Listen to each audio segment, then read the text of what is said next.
Assalamualaikum warahmatullahi wabarakatuh. Alhamdulillah, hari ini kita akan melanjutkan pelajaran Pendidikan Agama Islam dan Budi Pekerti.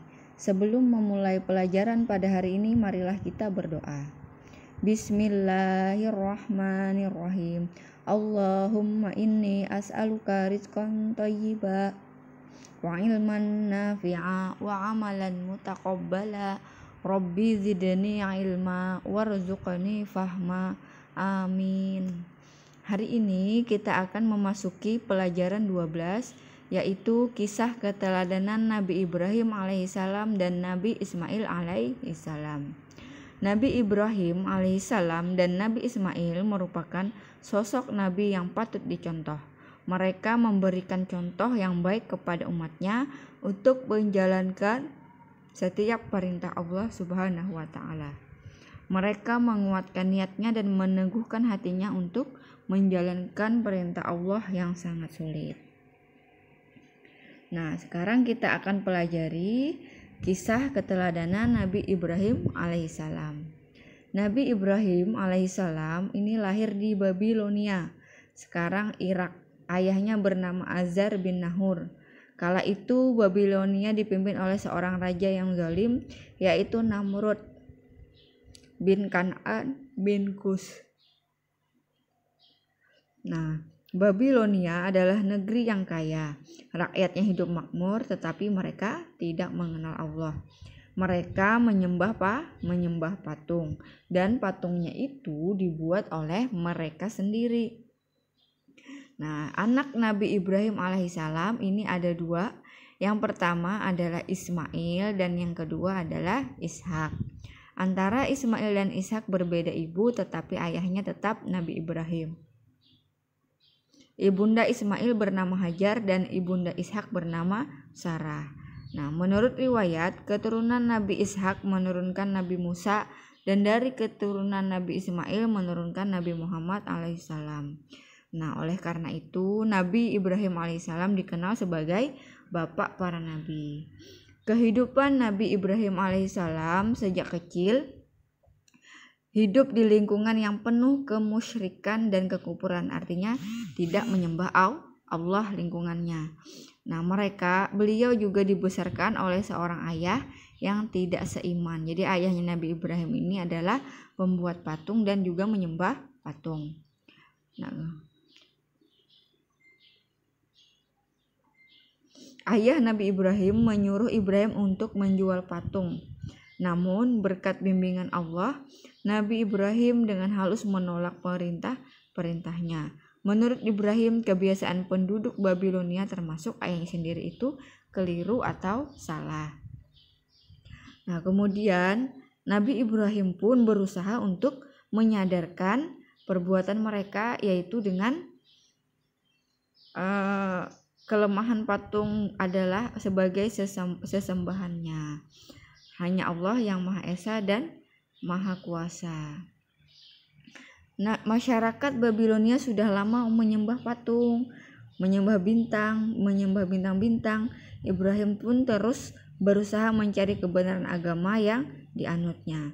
Nah, jadi Nabi Ibrahim itu dari kecil sudah mengamati alam semesta. Nah, kemudian ketika malam gelap, Ibrahim menyaksikan sebuah bintang. Dia sempat berpikir bahwa bintang itu adalah Tuhannya, tetapi tatkala bintang itu tenggelam, ia berkata, "Saya tidak suka kepada yang tenggelam." Jadi Nabi Ibrahim ini cerita Nabi Ibrahim mencari Tuhan yang sebenarnya. Dia lihat bintang, tapi ternyata bintang itu tenggelam, berarti itu dia bukan Tuhan. Kemudian ketika melihat bulan terbit, dia berkata, "Inilah Tuhanku." Setelah bulan itu terbenam, ia berkata, "Sesungguhnya jika Tuhanku tidak memberi petunjuk kepadaku, pastilah aku termasuk orang yang sesat." Kemudian tatkala ia melihat matahari terbit, ia berkata, "Inilah Tuhanku, ini yang lebih besar."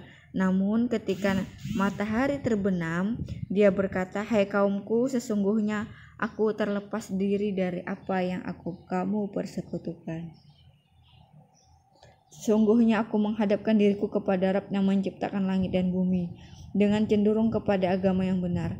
dan aku bukanlah termasuk orang-orang yang mempersekutukan Tuhan. Nah, jadi inilah yang dianugerahkan Allah kepada Nabi Ibrahim dalam menolak agama yang dipercayai oleh kaumnya. Keempat, menyaksikan kekuasaan Allah. Dalam Al-Baqarah ayat 260 dijelaskan bahwa Nabi Ibrahim berdoa kepada Allah agar diperkenankan melihat kekuasaannya. Ya Allah, perlihatkanlah kepadaku bagaimana Engkau menghidupkan makhluk yang sudah mati. Demikian suatu hari Nabi Ibrahim berdoa. Keinginan itu dikabulkan. Kemudian Allah menyuruh Nabi Ibrahim menangkap 4 ekor burung. Setiap burung diberi tanda. Selanjutnya burung itu dicincang. Bagian-bagiannya dicampur satu sama lain. Potongan tubuh keempat burung itu dibawa, lalu diletakkan di puncak 4 buah bukit. Keempat bukit itu letaknya berjauhan satu sama lain. Kemudian Allah memerintahkan kepada Nabi Ibrahim memanggil burung-burung itu. Dengan izin Allah, burung-burung itu hidup kembali, semuanya utuh seperti sedia kala. Allah Maha Kuasa atas segala sesuatu. Nah, jadi setelah itu, maka hatinya pun makin mantap, keyakinannya makin kuat, keimanannya Nabi Ibrahim makin hebat. Yang kelima, beliau berdakwah kepada ayahnya. Azar tidak hanya membuat patung, tetapi ia juga menyembah patung. Jadi dia berdakwah kepada ayahnya.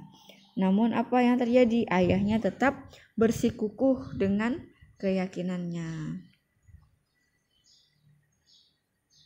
Nah, selanjutnya adalah Raja Namrud yang zalim. Jadi Raja Namrud memerintah dengan kejam. Semua orang harus taat, tidak boleh melawannya. Jika ada yang berani melawan, nyawa taruhannya. Rakyat hidup bagaikan budak. Keadaan itu tidak membuat Namrud puas. Ia merasa dirinya layak disembah. Ia ingin dipertuhankan. Ia berpikir rakyat pasti mau menyembahnya. Patung-patung yang tak bernyawa saja disembah, apalagi raja yang maha kuasa. Nabi Ibrahim berdakwah tak kenal lelah, tetapi penduduk Babilonia menolak keras. Nah, Nabi Ibrahim pun tidak kehilangan akal. Jadi ada suatu cerita ketika Raja Namrud dan kaumnya pergi, Nabi Ibrahim ini menghancurkan semua patung-patung Raja Namrud dan menyisakan patung yang paling besar. Kemudian kapaknya itu ditaruh di patung yang paling besar. Jadi agar mereka mengira bahwa patung yang besar itu telah menghancurkan patung-patung yang kecil. Nah, akibatnya itu mereka terkejut dan mengetahui bahwasanya Nabi Ibrahimlah pelakunya, dan dia pun dipanggil dan diadili. Saat itu beliau Nabi Ibrahim dibunuh dengan cara dibakar hidup-hidup, harus dibunuh. Namun setelah kayu bakar dikumpulkan, Nabi Ibrahim diikat dan dilempar sebagai alat pelontar dengan membara. Namun api tersebut tidak membakar Nabi Ibrahim.